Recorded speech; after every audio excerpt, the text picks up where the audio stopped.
Pourquoi les Juifs demandent un signe? En réalité, ils veulent un signe pour voir, pour attester l'autorité de Jésus.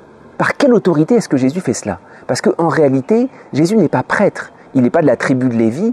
Imaginez quelqu'un qui arrive d'un village inconnu de Nazareth, qui rentre dans un temple, dans une église, qui met tout dehors, qui chasse tout le monde, qui chasse les animaux du sacrifice. Jésus n'a pas autorité sur le sanctuaire. C'est pour ça qu'il demande un signe qui puisse garantir son autorité. Par quelle autorité est-ce que tu fais cela? Tu n'es pas prêtre, tu n'es pas gardien du temple, tu n'es pas gardien des lieux. Saint Thomas d'Aquin affirme une chose très belle dans ce passage. Il dit, mais en fait, le véritable signe que les Juifs demandent, c'est le fait même que Jésus ait pu chasser les marchands du temple, qu'il ait pu chasser les animaux. Comment se fait-il qu'un homme qui est seul, qui arrive, personne n'a mis la main sur lui?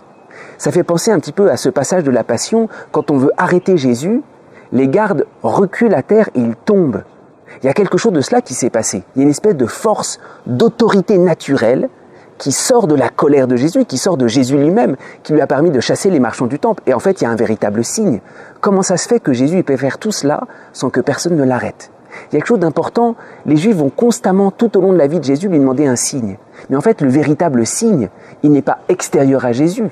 Le véritable signe, c'est Jésus lui-même. Quand Jésus est en colère, il y a une espèce de vérité qui sort de lui, mais tout au long de sa vie, il y a une vérité qui sort de sa personne.